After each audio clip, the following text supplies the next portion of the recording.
ಸರ್ಕಾರ ಭಂಡ ಸರ್ಕಾರ, ಮಾನ ಮರ್ಯಾದೆ ಇಲ್ಲದ ಸರ್ಕಾರ. ರಾಜ್ಯದಲ್ಲಿ ದುಡ್ಡಿಗೆ ಸಮಸ್ಯೆ ಇಲ್ಲ, ಇವರು ಲೂಟಿಗೆ ಕೂತಿದ್ದಾರೆ. ರಾಜ್ಯದ ತೆರಿಗೆ ಹಣವನ್ನ ಲೂಟಿ ಮಾಡ್ತಿದ್ದಾರೆ ಅಂತ ಕುಮಾರಸ್ವಾಮಿ ಸರ್ಕಾರದ ವಿರುದ್ಧ ಹರಿಹಾಯ್ದಿದ್ದಾರೆ.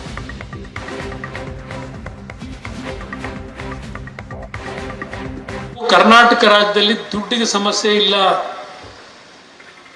ರೈತರ ಸಾಲ ಮನ್ನಾ ಮಾಡಿ ಅಭಿವೃದ್ಧಿ ಕೆಲಸ ಮಾಡಿ ತೋರಿಸ್ತಿಲ್ವ ನಾವು? ಇವತ್ತು ಯಾತಕ್ಕೆ ಇವ್ರ ಕೈಲಿ ಆಗ್ತಾ ಇಲ್ಲ? ಒಂದು ಸ್ಕೂಲ್ ಟೀಚರ್ ನೇಮಕ ಮಾಡಕ್ ಆಗ್ತಿಲ್ಲ ಇವ್ರ ಯೋಗ್ಯತೆಗೆ. ಜನಕ್ಕೆ ಕೊಡಬೇಕಾದ ದುಡ್ಡನ್ನ ಲೂಟಿ ಹೊಡ್ಕೊಂಡು ಕೂತವ್ರೆ. ಹೆಂಗ್ ಸಹಿಸ್ಕೊಂಡಿದೀರಿ ನೀವು ಇದನ್ನೆಲ್ಲ? ಇವತ್ತು ಈ ವೇದಿಕೆ ಮುಖಾಂತರ ನಾಡಿನ ಜನತೆಗೆ ನಾನು ಕೇಳಲಿಕ್ಕೆ ಬಯಸ್ತೀನಿ, ಯಾವ ರೀತಿ ಇದನ್ನೆಲ್ಲ ಸಹಿಸ್ಕೊಂಡಿದ್ದೀರಿ? ಇಂಥ ಆಡಳಿತನ ಸುಮಾರು 2.25 ಲಕ್ಷ ಸರ್ಕಾರಿ ಉದ್ಯೋಗಗಳ ಖಾಲಿ ಇಟ್ಕೊಂಡಿದ್ದೀರಿ. ನಾವು ಇದು ಎಷ್ಟು ಮಾತಾಡಿದ್ರು ಈ ಸರ್ಕಾರ ಯಾವುದೂ ತಲೆ ಕೆಡಿಸ್ಕೊಳ್ಳಿಲ್ಲ. ಬಂಡ ಬಿದ್ದೋಗಿರೋ ಸರ್ಕಾರ ಇದು. ನೀವೇನು ಮಾತಾಡಿದ್ರು ಇದಕ್ಕೆ ಮಾನ ಮರ್ಯಾದೆ ಏನೂ ಇಲ್ಲ. ಜನ ಪ್ರೀತಿಯಿಂದ ನಮ್ಗೆ ಅಧಿಕಾರ ಕೊಟ್ಟಾಗ ಜನಗಳಿಗೆ ಏನು ಕೆಲಸ ಮಾಡಬೇಕು ಮಾಡಿದ್ವಿ. ಇವತ್ತು KSRTC ದರ ಎಷ್ಟಕ್ಕೆ ಏರಿಕೆ ಮಾಡಿದ್ರು?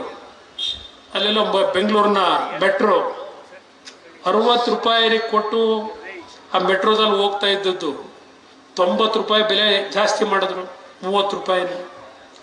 ಇವತ್ತಾಗಲೇ ಮೆಟ್ರೋಗೆ ಜನ ಹೋಗದೆ ಕಡಿಮೆ ಮಾಡ್ತಾವ್ರೆ, ದುಡ್ಡು ಕಟ್ಟಕ್ಕಾಗಿದೆ. ಈ ರೀತಿ ಇವರು ದುಡ್ಡನ್ನ ನಿಮ್ಮ ತಲೆ ಹೊಡೆದು ನಿಮ್ಮಿಂದ ವಸೂಲಿ ಮಾಡಿ, ಅದೇನು ಫ್ರೀ ಬಸ್ಸು 2000 ರೂಪಾಯಿ, ನಾನು ಈ ರೀತಿ ತೆರಿಗೆ ಹಾಕಿ ದುಡ್ಡು ವಸೂಲಿ ಮಾಡಿದ್ರೆ ತಿಂಗಳಿಗೆ 10,000 ಕೊಡುವೆ ಹೆಣ್ಮಕ್ಳಿಗೆ. ಏನು ಅನ್ಯಾಯ ಮಾಡಿದೆ ರಾಜ್ಯದ ಜನತೆಗೆ? ದೇವೇಗೌಡರು ಏನು ಅನ್ಯಾಯ ಮಾಡಿದ್ದಾರೆ? ಅದೆಂಥದ್ದು ಮೇಕೆದಾಟು ನಟ್ಟು ಬೋಲ್ಟು ಏನೋ ರಿಪೇರಿ ಮಾಡ್ತಾರಂತೀಗ. ನೀವು 136 ಸೀಟ್ ಕೊಟ್ಟಿದ್ದೆ ಯಾಕೆ ಜನ? ನೀವು ಮೇಕೆದಾಟು ತತ್ತೀರಿ ಅಂತಲೇ ನಿಮಗೆ ಕೊಟ್ಟಿರೋದಲ್ವಾ?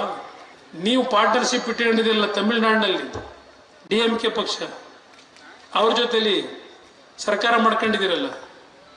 ಮೊದಲು ತಮಿಳುನಾಡಿನಲ್ಲಿ ಅವ್ರನ್ನ ಒಪ್ಪಿಸ್ಕೊಂಡು ಬನ್ನಿ, ಅವ್ರನ್ನ ಒಪ್ಕೊಂಡ್ಬಂದ್ರೆ 10 ನಿಮಿಷಕ್ಕೆ ಪ್ರಧಾನಮಂತ್ರಿಗಳ ಹತ್ರ ಕೊಡ್ಸೋಣ.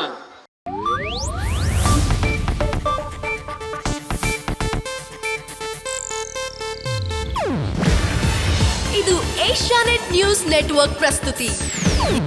ನೀವು ನೋಡ್ತಿದ್ದೀರಾ ಏಷ್ಯಾನೆಟ್ ಸುವರ್ಣ ನ್ಯೂಸ್.